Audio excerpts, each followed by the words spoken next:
na-admire ko how he loves a person. Talagang, ano siya, all out siya magmahal sa babae. Gusto niya talaga. So I really admire that about him. And kita ko rin naman yung sincerity niya as a person and how he cares for me. So, ayun, ang ganda ng upbringing niya. Kasi, he's really a good example. Masasabi kong slowly but surely, yung ganon, yung talagang dinahandahan namin na kasi nga naman very surprising and very unexpected yung love team namin na maging thankfully successful, right? So biglang agad-agad, everyday na kaming magkasama, everyday na kaming magkatrabaho, everyday nakakakilig na yung mga eksena namin, mga ginagawa namin. So for two people na hindi naman hindi nag-uusap, 'di ba? Biglang ganon, mahirap po 'yun. Tapos magkaiba pa kayo ng work ethics, may magkaiba kayo ng routine sa trabaho. So mahirap siya talaga kasi magkaiba po kami ni David. Timing has nothing to do with the success of our love team kasi nga unexpected po siya. Siguro ano siya, mas more on luck. There you go. Okay. Mas luck po. I would like to consider this as luck.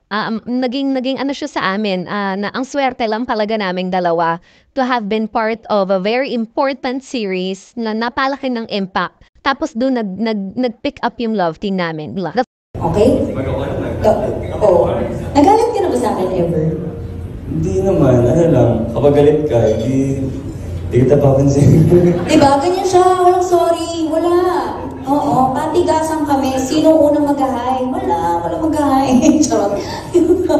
Ako, na-discover ko kay David na ngayon ko lang din na-realize sa maging sino ka man. Ever since pala kasi na magkatrabaho kami, never siya nagchinelas. So, dito sa maging sino ka man, since lagi siya nakachinelas, doon ko lang nakita yung mga paa niya. Ang cute pala ng daliri niya sa paa.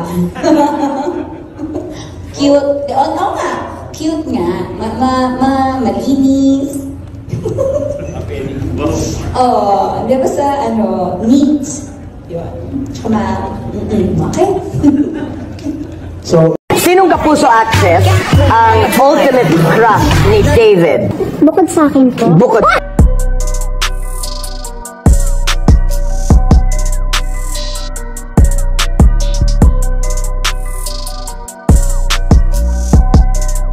Ideal woman to love.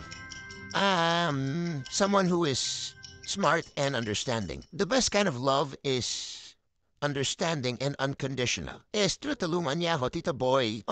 Is mahiyain niya ako. Siya yung parang, hey man, ganon. So she's the type. Yeah, she's the type talaga. She shows me a lot. Kaya, super grateful for Barbie talaga. Can you tell? But yeah, she understands me a lot. She does, yeah. And, siya rin. Of course I understand her. Barbie, I wish mo na sana kayo na lang.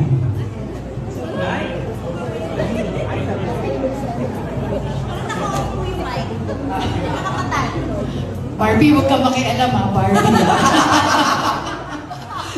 Ang tanong ko para kay David, nakiwalay ako sa'yo.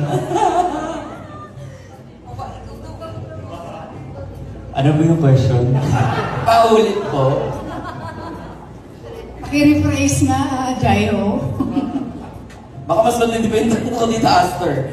Ano daw, David, is there a time na naisip mo na sana kayo na lang?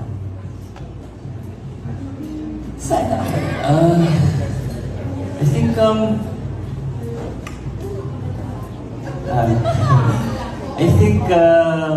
Yung totoo ha? Hindi naman, siguro kasi paminsan kapag may ka-work ka, di ba? For example, may love team ka, I think it's easier na parang, since lagi magkasama, di ba, na nasa eksena kayo, nasa teleserye kayo, meron kayo endorsements, so magkasama kayo. So parang minsan napaisip ko lang din, mas madali siguro yung gano'n. But of course,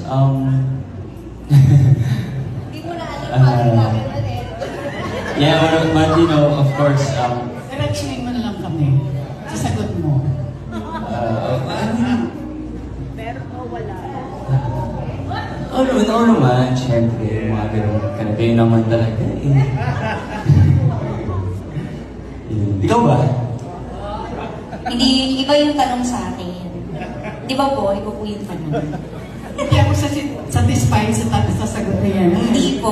Oo, parang pinag-ikot-ikot niya eh. Hindi tayo sa dulo naman, so nagsabi naman siya. Meron namang konti. Meron namang konti siya sinabi na, oo naman.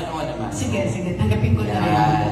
Barbs, kung halimbawa lang wala sa buhay mo si Jack, posible bang may love ka kay David?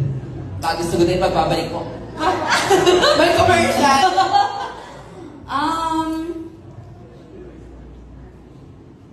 I think, mahirap nga, no? Mahirap nga siya. Mahirap nga.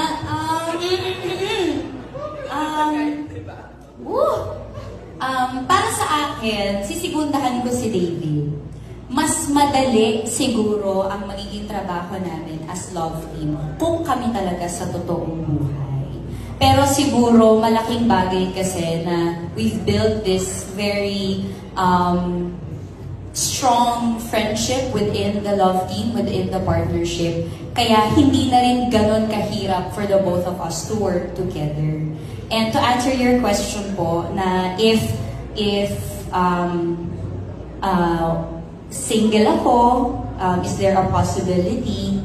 Sinong makakapagsabi, hindi ba? Siguro, ask me again when we get there, tita. Kasi sa ngayon, I don't think I have the right answer to that. Nice answer, actually. Satisfied ka doon, Satisfied naman ako sa sagot. Mahirap yun. Actually, yun ang pressure guy mo sa nilang dalawa eh, di ba? I'm sure, David, I know, hindi mo ito direkta aminin sa amin, pero lalo na sa mga kilig moments yung dalawa, kasi matagal-tagal na ito. Nagsama kayo sa Ibarra, nagsama kayo sa Sino Ka Man, kasama kayo sa Pulang Araw, and then now in this your first movie, imposibleng hindi kayo, magkailaban sa isa't isa. Am I right? Pero parang bago ka sumagot sa pagsasabi ng Tita Aster, parang siya si Mila sa that kind of... Papunta po doon, pa-love coach. Diba?